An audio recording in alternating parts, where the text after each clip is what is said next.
Freddy Red wasn't called Freddy Red for nothing. A little-known soldier in the Sonny Franzese regime of the Profaci family, Freddy Red was a top enforcer until one day in 1969, he and his close associate Sally D. D'Ambrosio mysteriously disappeared. This is his story. Ferdinand DeLucia, also known as Freddy Red, was born in 1929 in Brooklyn. He had a nickname of Freddy No-Nose because of a smashed boxer's nose and a connecting hair lip, but his friends never called him that. They called him Freddy Red. DeLucia was a member of Capo John Sonny Franzese's regime and was also a partner and close friend of Salvatore Sally D'Ambrosio, another Profaci soldier and top killer for the family. By the mid-1950s, law enforcement identified Freddy as an inducted Profaci family soldier and top torpedo, serving as an enforcer for Profaci. He was considered among the toughest in that family.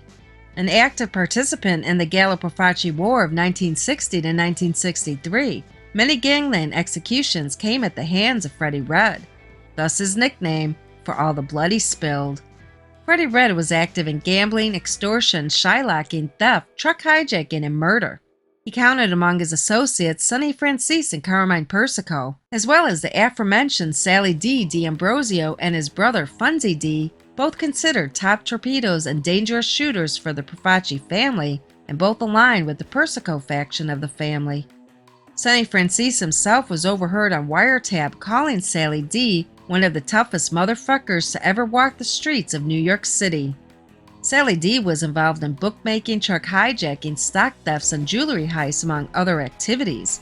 Some of Funzy D's activities included gambling, shylocking, hijacking, extortion, and stock securities theft. Other known associates of Freddy Red included Dominic Cataldo, a very loyal and capable soldier aligned with the Persico faction of the Colombo family. He was known as a trickster involved in hijackings, burglaries, and armed robberies. He also was involved in narcotics trafficking. Cataldo is alleged to have killed several drug dealers, burying them in the Florida swamps where alligators would eat them, thus disposing of the evidence. Tommy Osera, known as a moneymaker and a very sharp business guy in the Profaci Colombo family, who was officially with Salvatore D'Ambrosio. A former pro boxer, he was active in shylocking and stock fraud rackets. Little Joey Brancato, a long-time family soldier and acting capo of the Franzese regime. He served briefly as acting boss. John Matera, a long-time close associate of the Franzese regime. Matera served for years as Sonny's driver and bodyguard. And Anthony Augello, an intimidating Colombo soldier in the Franzese regime involved in shylocking, extortion, bookmaking, strong-arm tactics, hijacking, and labor racketeering.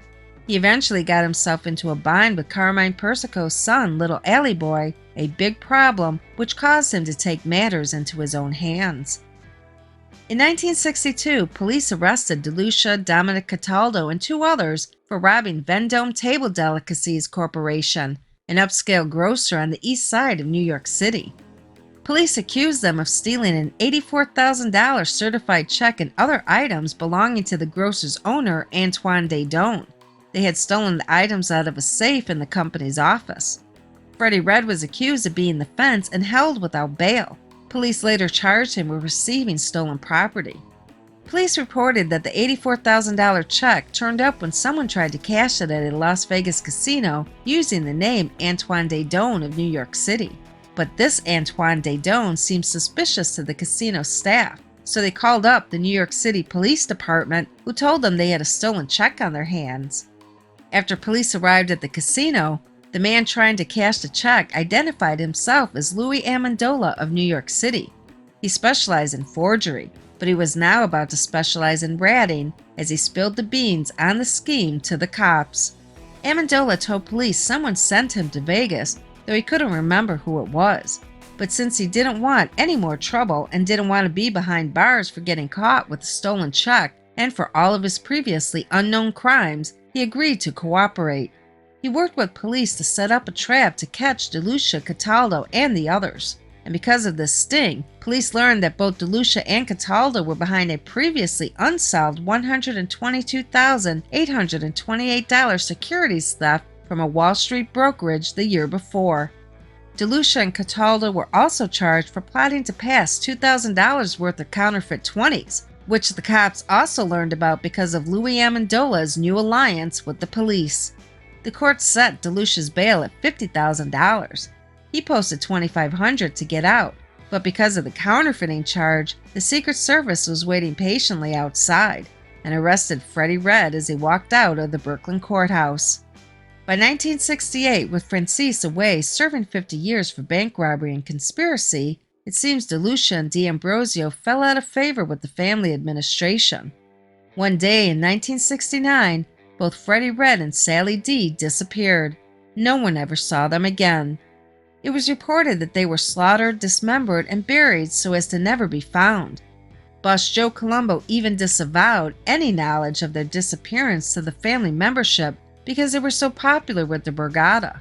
At the time, many believed Colombo feared their ambitions, that he thought DeLucia and D'Ambrosio were planning a palace coup, and ordered them both killed. And that's the end of our very short story on Freddy Red DeLucia. A very short story because that's how it is sometimes with the little-known guys. We hope you enjoyed it. We've done videos on some of Freddy Red's associates such as Dominic Cataldo, Sally D, and Tony the Gawk, as well as an entire series on the 3 Colombo Wars, including the Gallo Profaci War, where you can learn about an interesting incident involving Sally D, D'Ambrosio, and Carmine Persico that was immortalized in the Godfather film. Check it out on our playlists. You can also find stories on some of the other guys mentioned in this video, like John Matera and Joey Brancato, on our Button Guys website at www.thenewyorkmafia.com. And let us know your thoughts on Freddy Red in the comments below. Hit the like button and subscribe to the channel. Thank you for watching. Until next time.